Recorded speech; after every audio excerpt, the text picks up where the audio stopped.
ямар ч маргаадах юм байхгүй. Харин бид нэр энэ дэлхийн хөгжлөөс өнөөдөр Лондонгийн одоо Их Британий хөгжлөөс нэг 110 жил, Азийнхаа хөгжлөөс нэг 50 60 жил хоцорч явж байгаа. Солонгос хөгжил өдрөөс. Тэгэхээр бид нар яг зөвөр одоо яг миний нэг харамсдаг юм энэ 50 60 жилийн хөгжлийг л жоохон хурцсаж тэгээд энэ 16 мегацлийг бид нар нэг өсрөл нэг 5 6 жилийн дотор 27 он гэд ихэнх нь 3 4 жил ашиглалтанд орчин. Тэгээд 28 он гэхэд ихэнх төслүүдийн маань 70 80% гүйцэтгэлтэй буюу яг одоо нөгөө дүүжин тээврийн босцсон байгаа шүү дээ. Тэр шиг бүгд харагддаг болчихно. Тэгэхээр ямар ч асуудал байхгүй. Тэгчүүл цаашаад нэг Улаанбаатар хотод би 40 жил санаа зовхгүй гэж бодож байгаа. Сайн бацааны үзэгчтэй томчуудаас нэвтрүүлгийн ээлж дугаар эхлэхэд бэлэн боллоо. Өнөөдөр надтай ярилцахаар нийслэлийн засаг дарганы орлогч Түмэн Далайн даваа далаа ирсэн байна.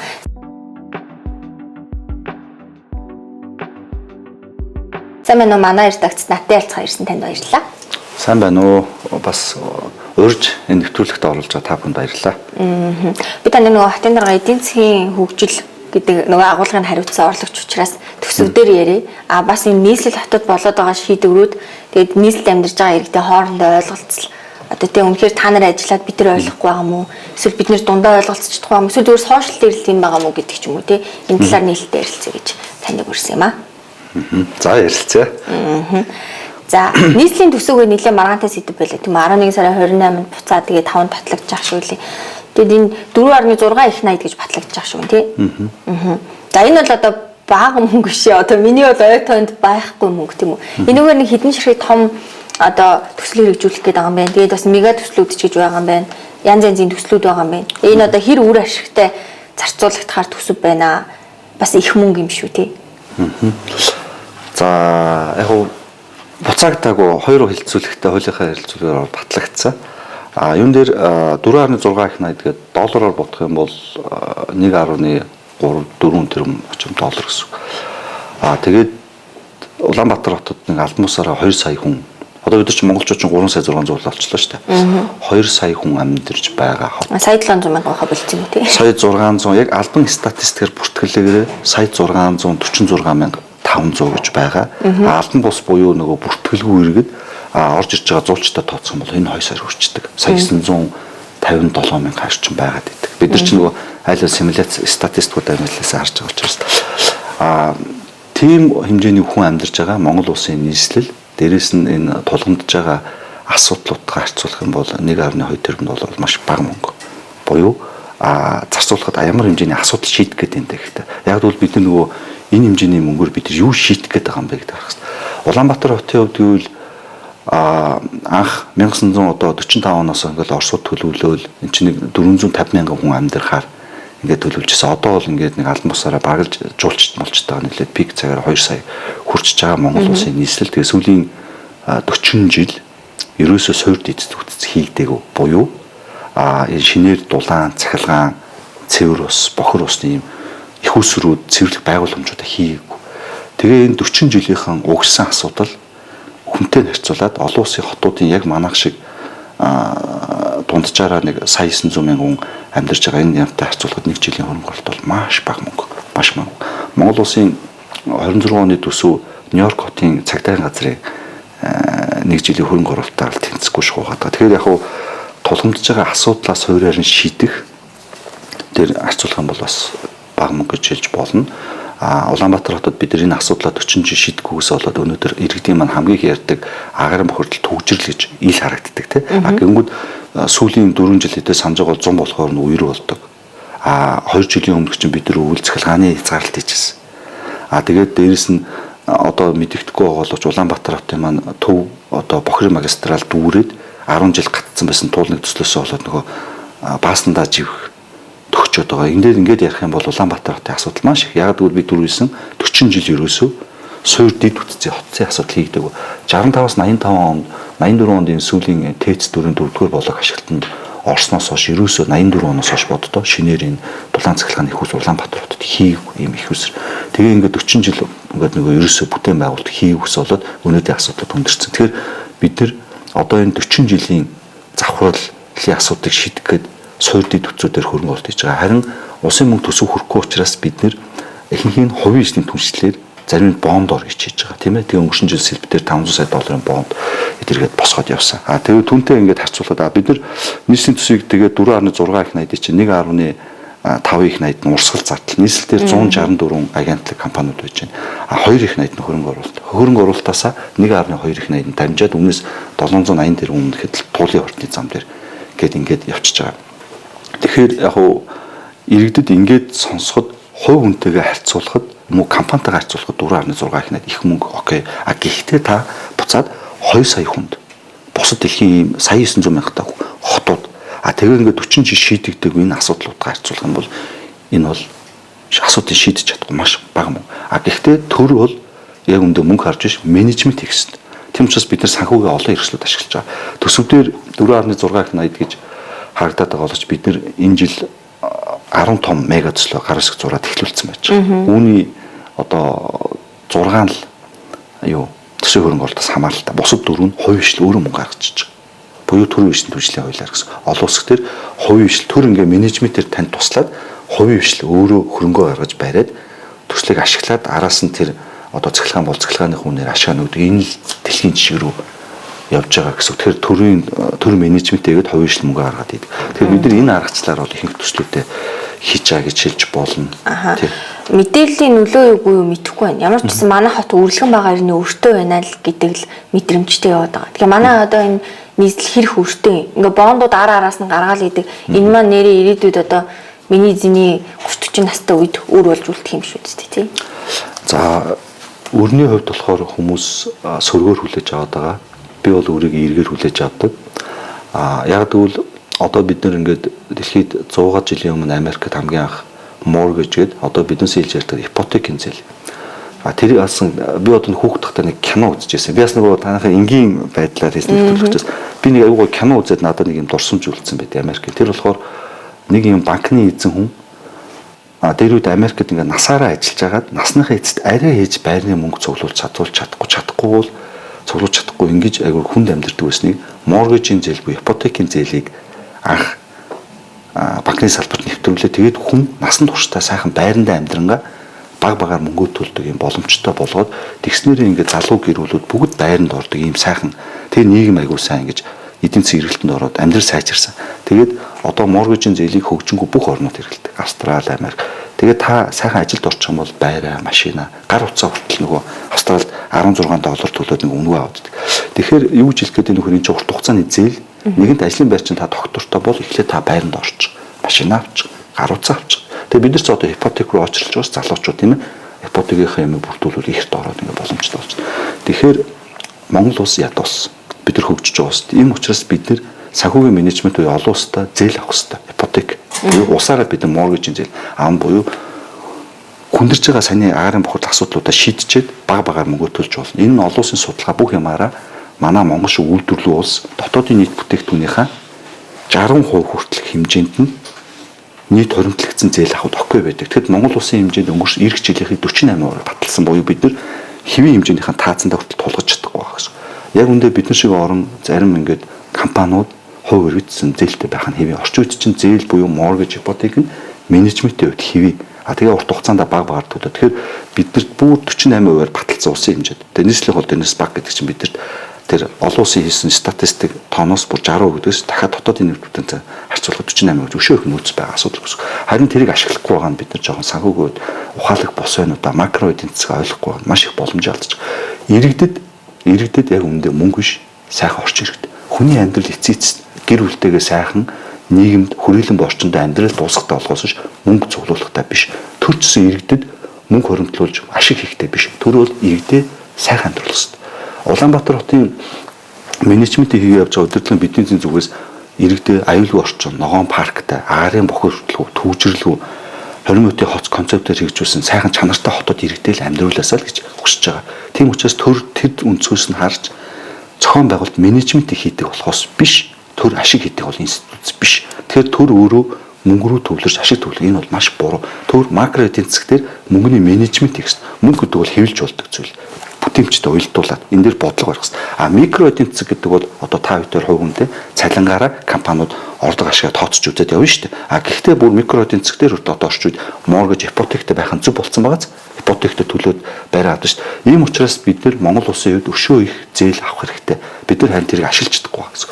Одоо сүүлд хөгжиж байгаа манайхтай энэ зэрэгсэжсэн Азийн орнууд одоо Солонгосын хөгжлийн түүхэд төр яг хөгжиж байхдаа тэр 50-60 онд маш их зээлсэн Америкаас. Тэгээ Америкийн компаниудтай хамтраад одоо энэ Инчон, Сонгодоо эдэргээд ингээд хөгжүүлээд маш урдан хөгжөө. Тэгээд хамтраад хөгжөөд хөрөнгө оруулалт хийгээд тэр эдийн засагт хэлээд дэлхийрээ хүмүүс ажил амьдралтай ингэж сайхан байж байгаа. Тэгэхээр бид нар дэлхийн өнөөдөр тэр чиг хандлагал бол бас явах болсон. Тэгээд зарим нэг улс төрчнөр худлаа өртөө байх юм бол сөрөг гэж побордог. Одоо тэр Жудгийн Баярмаа гишүүн бол өнгөрсөн жил тэгж яриад Монгол улсын төсвийн хууль дээр маш том тийм хориг хийсэн. Тэр бол яг үндэ үндэснээ бол хоролцоо асуудал. Одоо ямар ч эдийн засагтай бид нар гадагшаа гараад ярьсан моргэж ипотек гэдэг чинь хэвийн зүйл. Бид нар бол тэрийг авч улс их орноо хөгжүүлээд Улаанбаатарт аюулгүй юм орчин байх хэрэгтэй. Тэгээд залуучуудад гэр бүлэд гоё орчин хэрэгтэй болохоос төр нь ашиг хийгээд байна гэж байхгүй шүү дээ. Энд чинь бол буруу зарчим гэж боддог. Одоо тэгээд яг ингээд за ингээд баггүй мөнгө төсвөлцсөн байна. Энэ бол олон улсын жишээр хэвэн юм байна. Бид нар ингээд жоохон ингээд нухацтай ойлголцоо хүлээх юм бол орчмоо сайжрах юм байна гэж бодож болж юм л доо. Гэхдээ одоо бас нөгөө талдаа нэг юм байх юм. Одоо ингээд Трамбайгаа ингээд болгох ч гинэ гэд яриад ах юм мөнгө нь байхгүй шүү дээ. Лагийн үйлдвэр яриад ах юм мөнгө нь байхгүй шүү дээ. Бидний ингээ хуураад байна шүү дээ тий. Ямар ч ингээд ажил нь ингээд бодит болж бидний амьдрал нөлөөлөх үс биш байхад ингээ болж ийн гэд яриад ах юмаа гэсэн үгсүүд би нэг хит хитэн эдийн засгийн сэтгүүлчнараас харсан. Тэгэд энэ бодит юм уу? Та эсвэл тэр хэдтэй уулзраа олж чадахгүй байгаа юм. Эсвэл бас төр олон хүн аюу олон өнцгөөс юмыг харна. Бид нар нэгнийхээ үзэл бодол хүндэлтэй хандсан. Бид тэр хүмүүс бүгдэнд нь хүндэлтэй ханддаг. Тэр хүмүүс шүмжилж болно болохгүй гэж хүмүүс чинь өдрөг үзэлтэй, сөрөг үзэлтэй гэдэг янз бүр хүмүүс байгаа шүү дээ. Тэгээд зарим ахмад дуудаж маач байж зарим эрэг дэмжиж ерөөл хэлж байгаа зарим үргэлж болохгүй гэж түн байдаг те. Тэгэхээр яг хөө тэр хүмүүс тэр чөлөөт үзэл бодлоо илэрхийлэх нь бол хэвэн. Бид нар мэрэгжлийн гүйцэх засаг гэдэг бол олон улсын судалгаа тоо хэмжээ, олон улсын жишг дээр бүх юмыг ярих хэрэгтэй. Энэ бол биднээсээ хариуцлага гэдэг. Төслийн мөнгнүүд харин байгаа юм. Тий, хариуцлага байдаг. Төслийн мөнгнүүд бол бүгд байгаа, бүгд болгоод явж байгаа. Ямар ч асуудал байхгүй. Монгол улс 1975 онд байсан баха такси гэж автобус хамгийн сүүл такси нийтийн тээвэр оросноос хойш 50 жилийн дараа анх удаа дүүжин тээвэр гэдэг бодиттой очиод харах юм бол яг өнөөдөр төслийн гүйцэтгэл 60% явж байгаа төсөл байж байгаа талбай дээр туулын хурдны замын төслийг бий өчг энэ сая хасаад очиж талбай явуулсан ажлыг шалгасан дам нуруу цутгах талбаанууд хийгдсэн төв кампань хийгдсэн ингээд явж байгаа. Бид нар энэ өвөлдөө бэлтгэлийг хангаалаад оруулна. Тэгэхээр би түрүүсэн Улаанбаатар руу 16 мегац-аас 10 гэрэлцсэн. Бүгд бэлтгэл шатандаа гэрэлээд явж байгаа. Ямар ч асуудал байхгүй.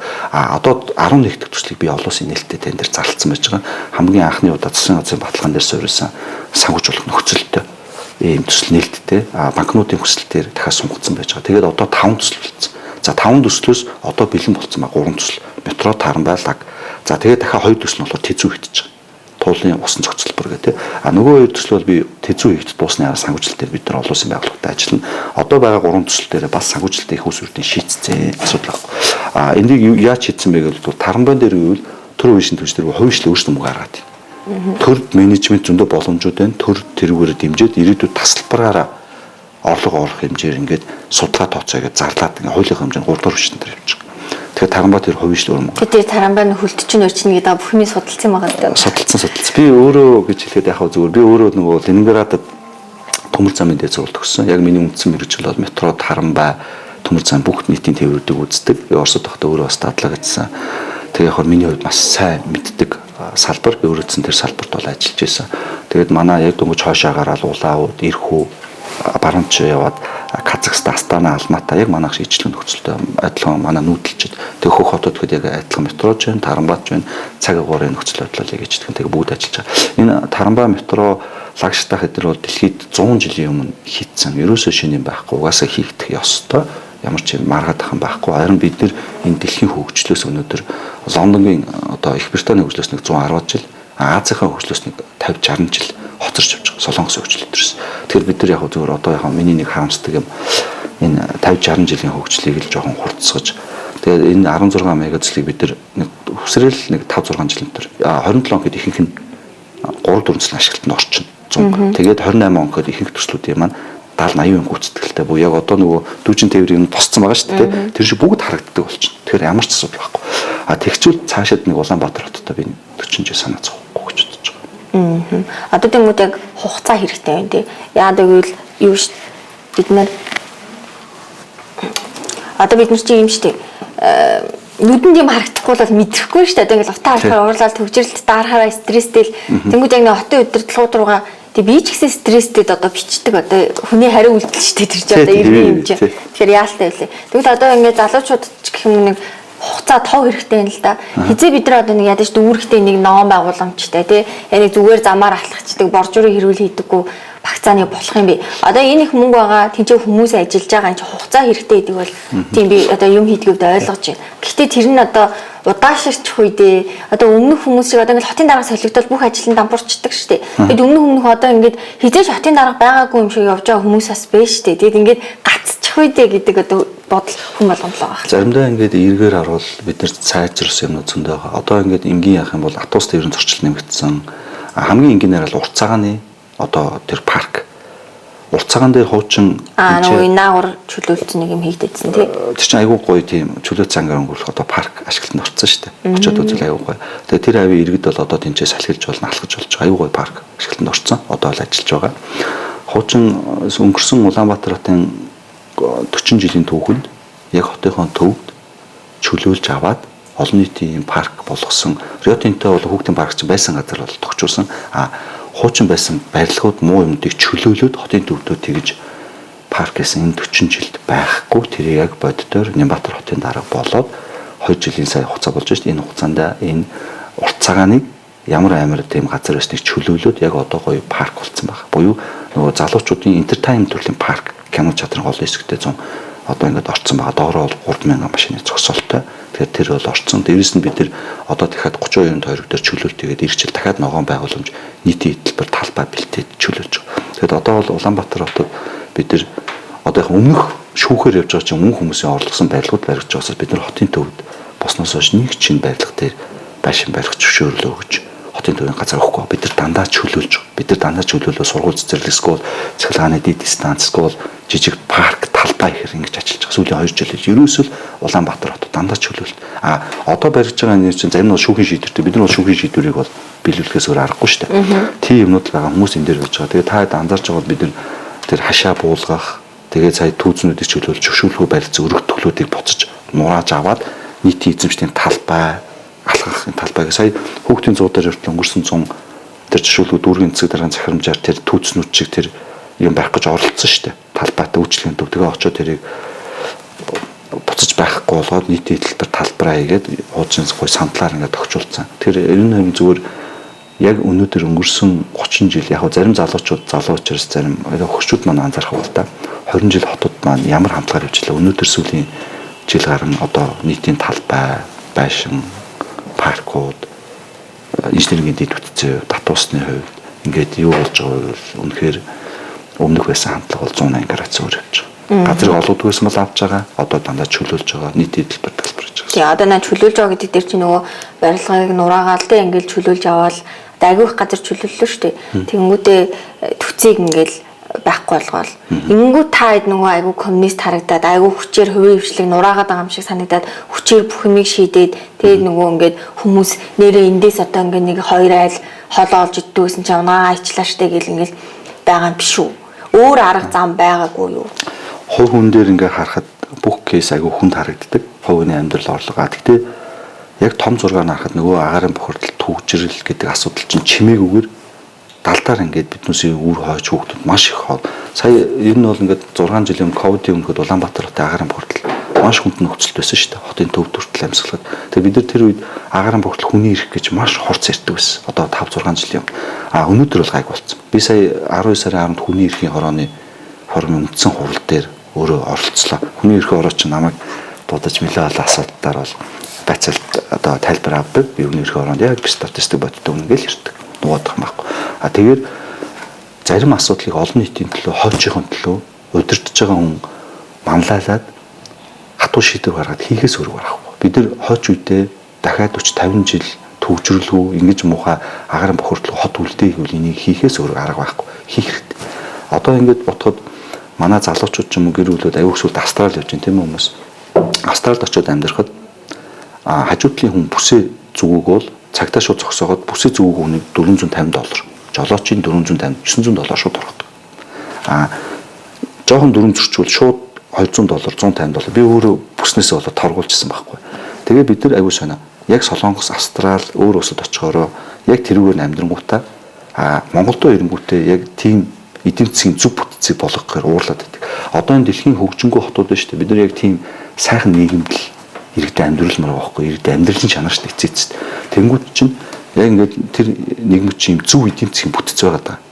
Тэр бүтцүүд нь хамгийн үнэтэй. Одоо ингээд Япон, Америк ялгаахгүй аль ч оронд очиод ингээд нийслэлүүд гоё орчинд амьдраад ажиллахад цахилгаан хамгийн үнэтэй тий, дулаан хамгийн үнэтэй. Дүрм зөрчил аягүй өндөр торгуултай. Тэгээ яг нийгмийн хот гэдэг чинь өөрөө миний эрх таны ирэхээр хязгаарлагдж байгаа буюу би өстэй юу миний хүснээ ингэж хийж болохгүй шүү дээ. Та цуг амьдарч байгаа учраас би шүн орилж болохгүй та унтмаар энэ.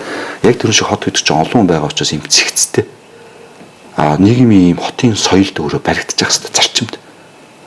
Тэр зарчмыг бид нар өнөөдөр манлайлж зөвөр ирээдүйн очилт үүсгэх хэвээр.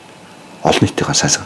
Тэгээ тэн дээр мэдээж ингээд иргэд бол үзэл бодлоо ирэх юм нээлттэй. Тэгтээ нийтийн эрх ашигын төлөө зоригтой шийдвэрээ гаргаад манлаад явах хэвээр тоорын статустуудад дэлхийн жишүүд байгаа. Нэг азтай юмд бид нар нэг шинээр хийх юм байхгүй чинь дэлхийн хотууд бүгд яг манай асуудлуудыг туулаад гарцсан байдаг. Би чинь тэг яг тэрийг л бид нар дагаж айлуулах алтан оноо багтаа тэр хүмүүсийн муу юмнуудыг үлдээгээд алдаанаас нь сураад за энийг ингэвэл энэ дээр нь анхаарч иртгэн бол ийм алдаа баг гарах юм биш үү гэдгийг аваад ирчихвэл. Би ингээ нийслэлийн төсвийг ингээ жагсаад хийх чаа бүтээн байгуулалтын жагсаалтын тэр ингээл хараад ижсэн чинь нэг юм айгу сонир санагдсан байхгүй. Энэ орон нутгийн хөгжлийн санд ингээ 42.6% хөрөнгөний зарцуулна гэдгийгсэн. Тэгэхээр энэ орон нутгийн хөгжлийн сан гэдэг нь нэг сан байх шиг байгаа юм тий. Тэгээ энэ нь орон нутгаа яаж хөгжүүлж байгаа юм. Би нэг 23 жилийн өмнө сургалтанд сууж исэн юм аа. Тэг чи энэ сангаар ингээд айгүй мөнгө төгрөг нааша цаашаа болоод энэ тэгсэр нэг энэ орон нутгад ямарч өгөөдгүй байна гэдгийгсэн. Бацтай орон нутгийн хөгжлийн сан гэдэг. Яг нийслэл хэд хэдэн сангууд байгаа. Орон нутгийн хөгжлийн сан, арт тээврийн нийтийн тээврийн сан, тэр замын хөгжлийн сан гэдэг. Тэр нөө хуулиараа тодорхой хэмжээний тэр салбарт орсон татварын мөнгүүдүүд орон нутгаа хөгжлүүлэх, замыг хөгжүүлж явах, тийм ээ, нийтийн тээврийг хөгжүүлэхэд орж явах хэрэгтэй хуульчилсан байдаг. Хуулийнхаа дагуу орон нутгийн хөгжлийн сан руу бол мөнгө орж байгаа. Орон нутгийн хөгжлийн сангийн яг үндсэн зорилт нь тухайн орон нутаг дээр байгаа яг иргэдийн тулгамдад байгаа ингэж одоо яг жоон жижиг дунд хэмжээний асуудлуудыг яг төвлөрнө гэсэн юм зорилттой хуульчилсан. Тоглоомын талбай, фасадны засвар, дээвэр идрээд.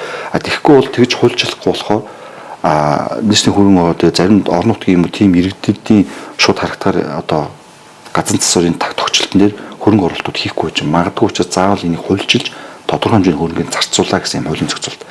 Тодорхой хэмжээ. Тэрэн дээр болохоор орон нутгийн хөгжлийн сан дээр практик туршлага дээр яадаг вэхээр яг хороодын иргэдээс гарч байгаа саналуудыг төлөөлөгч нар аваад хорон цэг дарагтаа ярьж хагаад яг тэр ажлуудыг хийдэг гэсэн. Ер нь бол орон нутгийн хөгжлийн яг тэрэндээ зарцуулагддаг. За иргэдээс ингээд хамгийн хүсдэг юмнууд одоо ингээд явж хагаад фасадны засвар байдаг. Дулаалга хойцоо явчихж байгаа. Тэгээд дээрэс нь дээврийн засварууд байдаг. Гадны орчин тогтчлолтууд байдаг гэсэн. Тэгэхээр энэ дээр нь бол ерөнхийдөө орон нутгийн сангууд. За зарим иргэд бол зарим хүмүүс ярьж хагаад манай өрхийн эмнэлэг сургуулиуд дээр тоног төхөөрөмж сандал эдэргээ. Тэгээ яг тэрэн дээр нь саналуудаар тусгаад явдаг. Тэгэхээр иргэн засаг дараа хоёрын хамтын үйл тэнцээс санал нь уг нь байдаг юм. Тий. Тэгээ яг төлөөлөгчнүүд амжуулаад санал нь тусгаад бол хийгддэг гэсэн. Яг зөвхөн хувийн үзэл бодлоос орж яг нийслэлийн төсвийг улсын хөрөнгө оруулалтын төсвийг бол дээвэр фасад дулаалгах нь би бол гармааргүй. Яг тэгвэл буцаад тэр чинь хувь иргэдийн асуудлууд байхгүй. Тэгэхэд тэр төсвийн хөрөнгө оруулалтыг илүү нийтийн тогтчлтын талбай ч юм хийхгүй бол айлуудын фасадыг дулуулаад байгаа. Миний хувьд бол зохимжгүй ч бод. Яг тэгвэл тэр чинь хувь хүн би өөрөө хувцаа авч өмсчин гэсэн шүү дээ. Тэгэж тэр байдлаар шийдэгдэж байгаа учраас тэрийг бол хуулинд бол тэгээ заасан байдаг. Барилгын хуулийн дээр дээвэр фасадыг нэг удаа ингэж сур хийж болно гэдэг. Тэрнийхэн дагуу. Гэхдээ иргэдийн өөрхөн санал нь яг тийм байдаг. Тийм учраас бид нар яг тэр фасад дээврийн засварт нь бол зарцуулдаг гэсэн. Одоо ингээ урсгал зардал гэхээр нөгөө нийслэлд ажиллаж байгаа хүмүүсийн цалин мөнгө одоо энэ тоног төхөөрөмж юмнууд явж тий. Нийслэл ер нь хэрэг хүмүүс ажиллаж байна. Шаардлагагүй орон тоо байна уу? Энэ тал дээр ер нь та яаж хяналт тавьдгийг тий хүмүүсээ халж гинөө таньж гинөө одоо бид нар чи хэмнэх гээл байгаа шүү дээ. Нөгөө тэнцэнийг мэйл шалгадаг хүн суугаад иж болохгүй шүү дээ. Тэгэхээр энэ тал дээр яаж ажилладаг? За нийслэл ойролцоогоор 164 агентлаг компани газар орон нутгийн өмчт үйлдвэрийн газар тэргээд одоо юунууд байгууллагууд организашн гэх юм уу тусдаа нэг даргатай пунктцүүд байна. Яг босоо удирдлагатай, хөвтэй удирдлагатай гэдэг нийс чайгуу сонин штэ. Тийм нийслэл гэхэд бас их юм дээ. Ер нь яг би яг өөрөө ингээд галтгоонд байгаа асуудлуудыг ойлгоод байгаа хүний хувьд тэгвэл жоохон баг гэж хэлэхээр яг би өөрөө Монголд 8 том компанид ажиллаж байсан. Би анх Улаанбаатар, Төмөр цаана, Оюу толгой, гадаадын хөрөнгө оруулалт, Atlas Mongolia, Wagner Аз. Тэгээ би юу Америкийн хөрөнгө оруулалт, Оросын хөрөнгө оруулалт, Монголын хөрөнгө оруулалттай компаниудаар өөр ажиллаж үзсэн л дээ. Би одоо л турд ажиллаж байгаа. Тэр хүмүүсийн хийж байгаа ажил бүнгцтэй харьцуулахад нийслэлийн ажил ачаал маш их. Тэгээд хүн хүч нь хүрдэггүй, цалин багтай.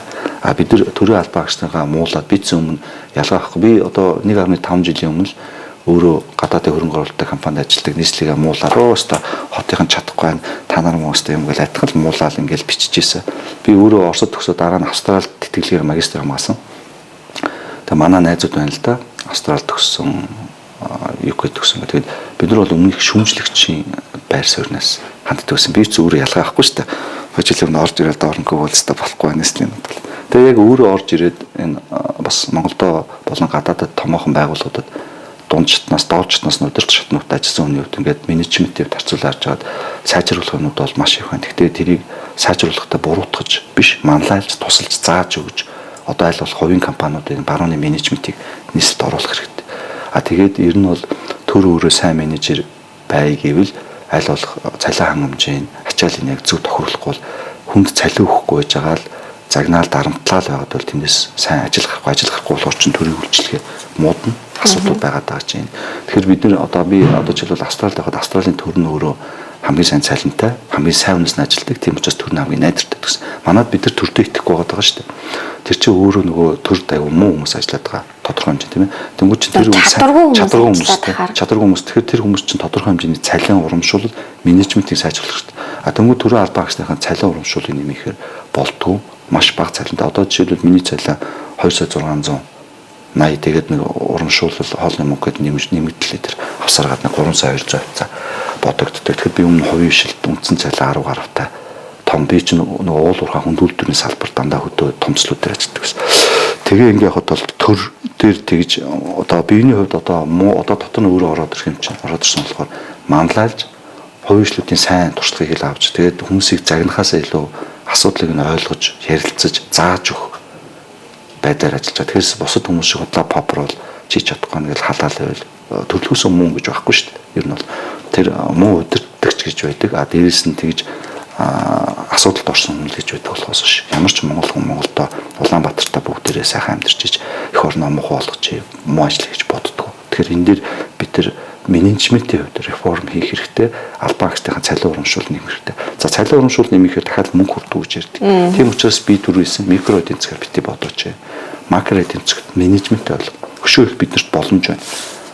Одоо ингээд яг зүгээр харахад хэд хэдэн зүйлээр ирэхэд менежменттэй хөшөө сайн хийгээд санхүүгийн макро эдийн засгийн хувьд олон улсын жишгээр сайн бодож чадсан бид нар төшөө сайхан амьдрах боломж маш их байгаа. Би бол одоо төрд орж ирдгийг харж байна. Даанч бидэрт хуучин нэг юм социализм сэтгэхгүй байгаад байна. Манай Монгол улсын хууль тогтоомж одоо байгаа барилгын хууль тогтоомж системүүд бид нар 91 он зах зээлийн нийгэм шилжсэн гэдэг байгаа боловч 70-80% яг социализмаар төлөрсөн төлөвлөлт эдийн засаг. Сангийн яамлууга бүгд төлрөөд усан нэгдсэн байдлаар нэг төсөө боогоод бото сангийн яамнаас бүгд мөнгө авдаг. Орон нутгийн байгууллага нь өөр нэгсэн эрх мэдэл авахгүй. Сүүлүүд нөгөө би өөрөө байгууллагын хувьд консалтинг хийж явдаг гэсэн менежмент. Тэгээ ингээ харж байхад одоо сүүлийн байгууллагуудын чиг хандлагч айлуулах жижиг бюрократийг буулгаж том бүтцтэй жижиг бүтцтэй эрх мэдлийн доор буюу эрх мэдлийн доор өгж ажлаа сайн хөнгөж entrepreneurship стартап сэтгэлгээтэй болж ингэж явж байгаа. Тэгэхээр эрх мэдлийг бол доор задлж өөрөө бие дагаа шийдвэр гаргаж хүн өөрөө хөгжиж явж хөгждөг.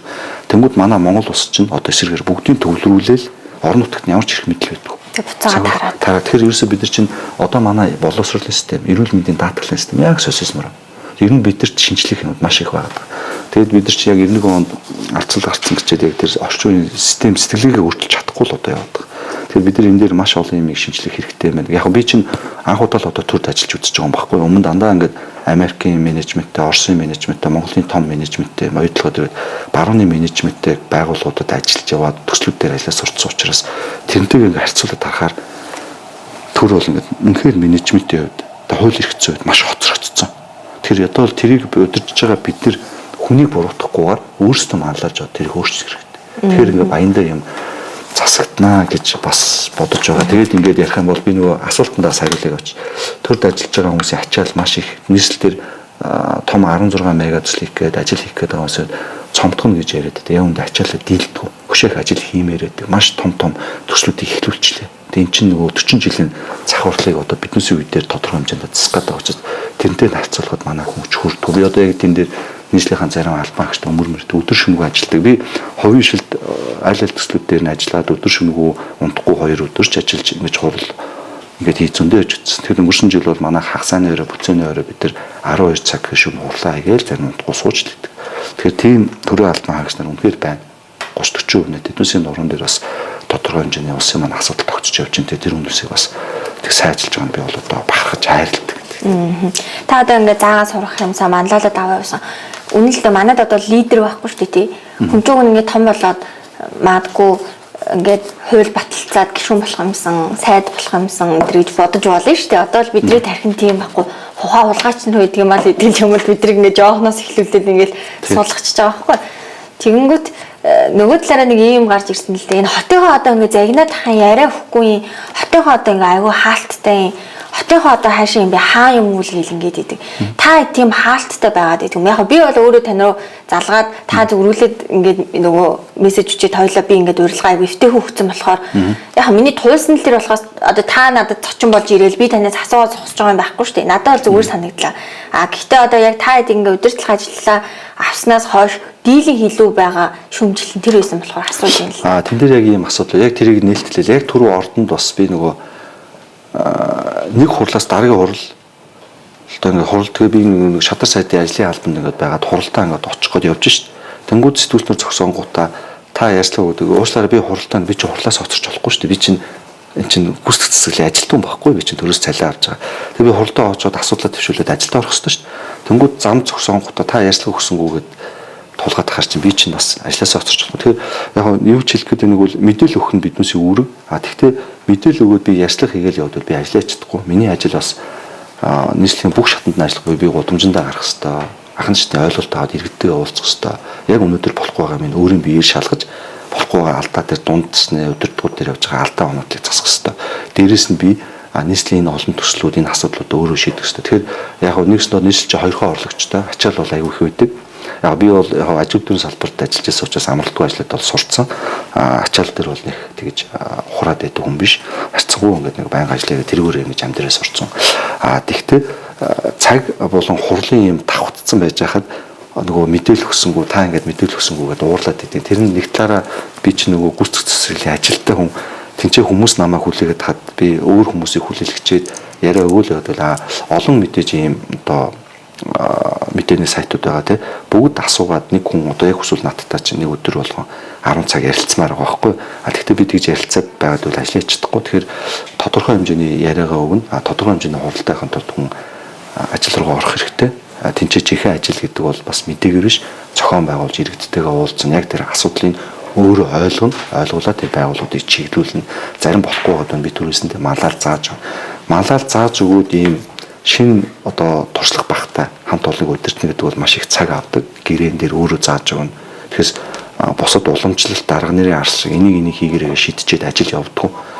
Тэгээд ивэл ажил ундаг, асуудал үүсдэг. Тийм учраас одоо энэ томоохон одоо би ч өөрөө ажил төрийн салбар том байгууллагуудад бас тодорхой хэмжээнд орчлого хөрөнгөлөөсний хувьд нөгөө хүмүүст эн чинь ингэж явдаг, ийм байна гэж удирдлагуудаа зааж өгөн суун ярилцсан.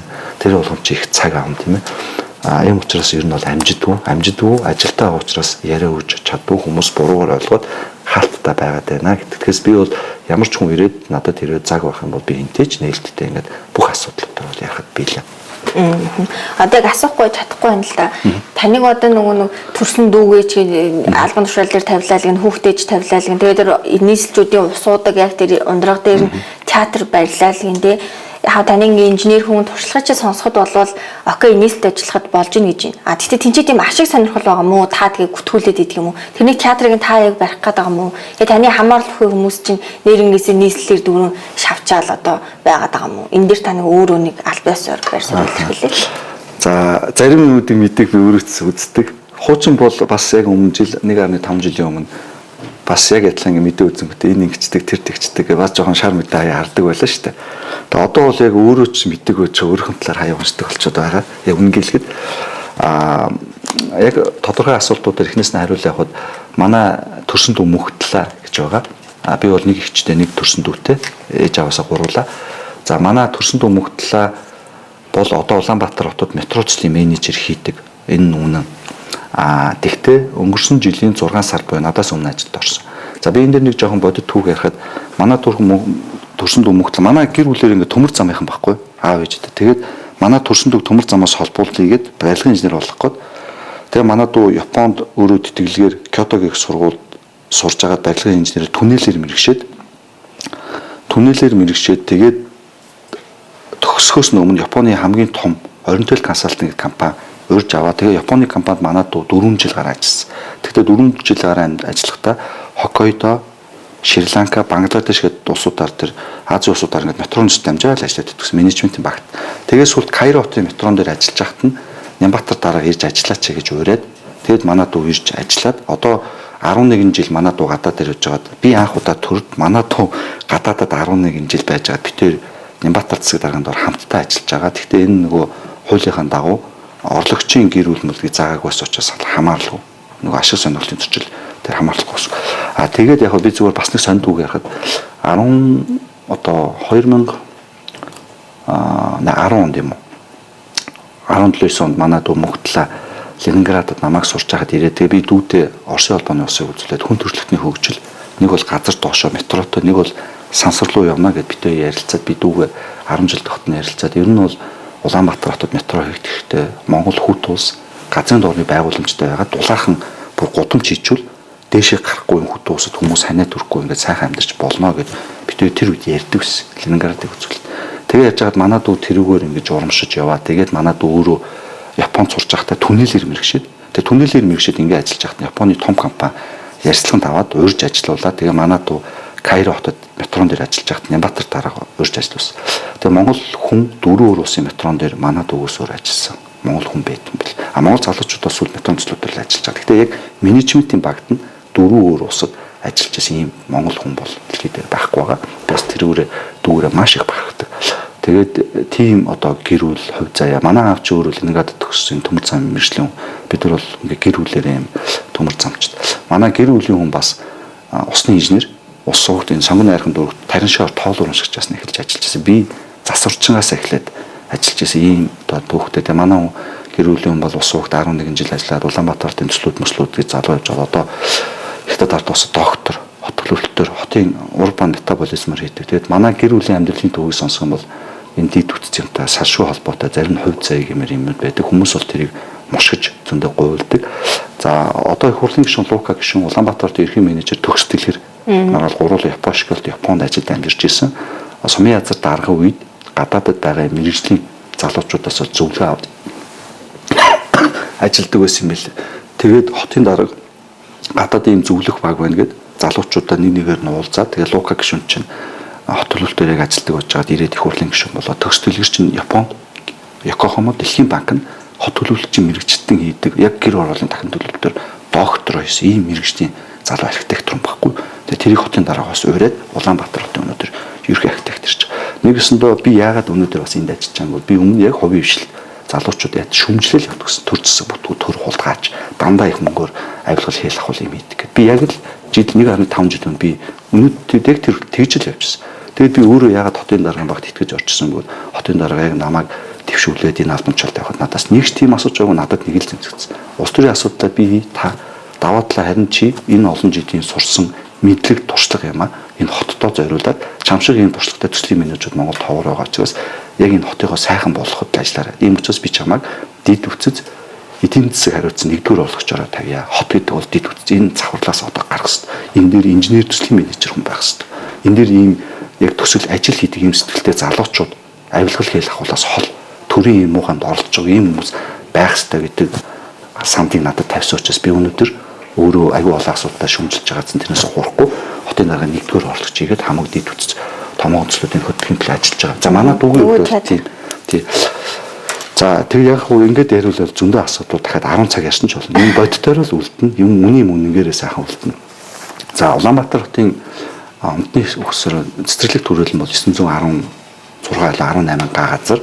Үүнээс 300-аас 400 га газарт нь 66 худаг байдаг. 66 худгийн 50 метрийн хоройтой бас 200 метрийн аюулгүй бүс гэж байгаа. Тэгээ энэ бүсүүд дээр бол юуны инженерийн дэд үтцийн байгууламжийг хариулдаг. Гэхдээ нийгмийн болон инженерийн суурь дэд үтцүүд хийж болдог. Яг бол худаг өөрөө доош нөгөө ингээ байхад хажууд нь худгийг цахилгаан авах гэдэг бол трансформатор ч юм уу эзний дэд үтс бугасаа байж таарна шүү дээ. Судалгааны нэг л байна. Тэгээс худгаас чинь мосоос л ус татж байгаа юм байгаа зү тийм ээ. За ингээд яаж яхад бол бусад 500-аад га газар цэвэр устай ямар ч хамаахгүй.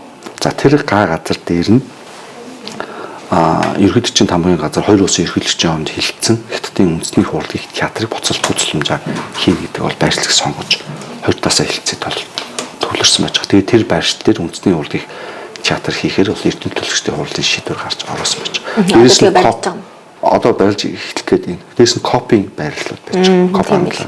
За яг тэгээд тэр байрлалуудыг харах юм бол одоо юм саарл ийм газар байж байгаа. Одоо биднээсээ очдог нэг юм гүүж мүд гэсэн үг шүү дээ. Тэр наатын ойролцоогоор нэг 50-60 гаал тогтчлолттой. Үлдсэн зүйт чинь тогтчлолтгүй байхгүй. Түүнээс 300-400 га дээр 66 худаг хамгаалттай усын онцгой объектод хамгаалттай судлаа шийдвэртэй. Бусад газар дээр нь бол ер нь бол саарл ийм газар байгаа. Бид нар КОП үндэсний урлагийн театр тийг хийх ч одоо холбогдуулаад иргэдээ санал асуулга аваад бусад наатын тогтчлолттой 40 гасгийн ногоон байгууламжууд хийж гой тогтчул хийж байгаа. Бүр модтой юм болгоё гэдэг ийм саналтай байж байгаа. Тэгэхээр энэ дээрээс тэрний төгслийн авсан чинь тантай хамааралтай хүн байгаа юм шүү. Үгүй тэр бүр ямар ч хамаахгүй би тэрийг танихгүй. Энийг яг ерөнхийлөгч энийг яг хариуцж байгаа соёлын яам. Ерөнхийлөгчийн тамгын газар оюун усын хэлцээртэй. Нийслэл газрын шийдэж өгч дэд үтцэд уялдуулж байгаа учраас би тэр одоо ямар ч хүн мэдээ мэдэхгүй шүү дээ. Ямар ч хамаахгүй. Заримдаа зүгээр яг өөрийнхөө талаар мэдээд өөрийнхөө ч мэдгүй мэдээг сонсож байгаа шүү. Тэгээ яг ингээд дэлгэрэнгүй ярих юм бол яг одоо бүх асуудлаар хойлол ярьж болж байна. Тэгэд үнийн үнэгээр үлддэг. Бусад хүмүүс түүх юм гэдэг бол байдгаараа байдаг учраас надад бол тэр дээр бүгд нээлттэй ямар ч асуудал ярих бол асуудал байхгүй. За баярлалаа. Тэгээд та одоо яг галтгоонд нь ажиллаж байгаа хүн байна те өөрөө шүүмжлэгч байсан одоо дунд нь ороод явж байна гэж юм. Тэгэхээр нийслэлийн иргэд юу ямар оролцоотой байх хэвээр бид одоо за төрмөний яах нүгэл хараа суугаад гэж болдоггүй. Оролцоон дээр л хот өөрөө бий болж оршин тогтнол өгүүлүүдээ те. Тэгэхээр та нийслэлийн иргэдтэй одоо урайлаад гэх юм уу зөвлөөд гэх юм уу сүүлийн минутыг танилцуулъя. Би яг тэн дээр бас нэг юм надад нэг юм хөгжилтэй ичмэр чимшиг хөгжилтөөр ч юм Австралид очих тохиолдож байна. Би Австралид очиод нэг айл цэвэрлдэг байсан байхгүй. Ажил хийж байгаа. Тэгээд нэг удаа юм тоос орхичоор нөгөө хог сорчоод тэгээд яг зориулт тийм шогийн савнд нь тоос орхисныхаа царсаа хогийг цэвэрлж байхгүй. Тэгсэн чинь гудамжинд явж байсан. Нэг австрал хүн надад тарч намайг аягүй загинжсэн. Тэгээд тэр би аягүй хиччихсэн. Тэгээ би бас ингээд гудамжаар явж байхад зарим зүйлүүд эвдэрсэн байж хаад зүгээр гудамжинд явж байсан гудамжныхаа ямиг аваад засч байгааг маш их харж байсан. Австрал.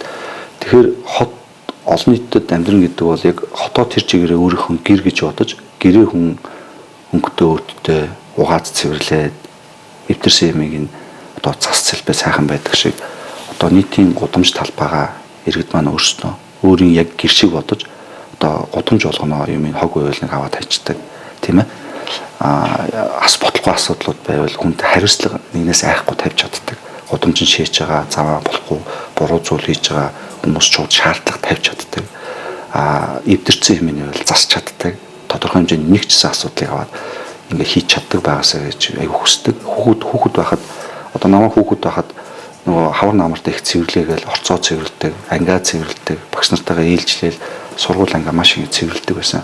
Сүүлийн сургуулиудад ээж аваадын хандлага жоохон буруу болоод байна. Яг гэвэл зөвхөн цэвэрлэгч хүн сургуулийг цэвэрлэх ёстой гэдэг энэ буруу хандлага миний хүүхд цэвэрлэх хүүхд. Энэ бол би бас сүүлийн эцэг эхчүүд бас хүүхдэд буруу эрхлүүлж байна. Буруу явж байна гэж хардаг.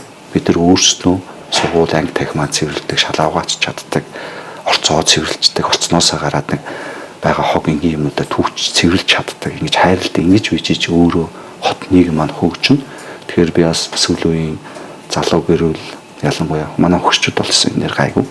Гэрүүлүүдэд бас хөдөлмөр гэдэг бол хүнийг бүтээдэг. Ийм учраас миний хүүхэд ийм тийм гэсэн байхгүй хүүхдийг айлуулах багаас нь чадах бүх хөдөлмөрийг хийлгэж хүүхдийг бас хариуцлагатай ингэж байж ирээдүйд Улаанбаатар хотод цэвэр цэмцэр байлгах бидний хойчууд ирээдүй маань одоо хөгжиж өсч торно гэж боддог. Ийм учраас би бас эцэг их залуу гэрүүлүүдэд хүүхдүүдтэй болоо өөрснөө энгийн чих ахуйн ажлуудаас юм хийгээсэ ахуйн агдахчул гэж хэлбэр. За баярлалаа. Тэгээд одоо учиргүй завгүй явдаг хүн тэгээд манай редакц дээр ирээ ярилцсанд баярлалаа. Энэ манай редакцийн түүх болсон сэтгүүл. За энэ миний сүүл бичсэн ном. Тэгээд танд энэ хоёрыг өгөө ажил юм. За баярлалаа. За сайхан ном өгсөн. Би бас номд их дуртай. Тэгээд сайхан ном өгсөн. Бас нь тэгээд таны өөрийн бичсэн ном юм байна те. Миний өгсөн гутал гээд.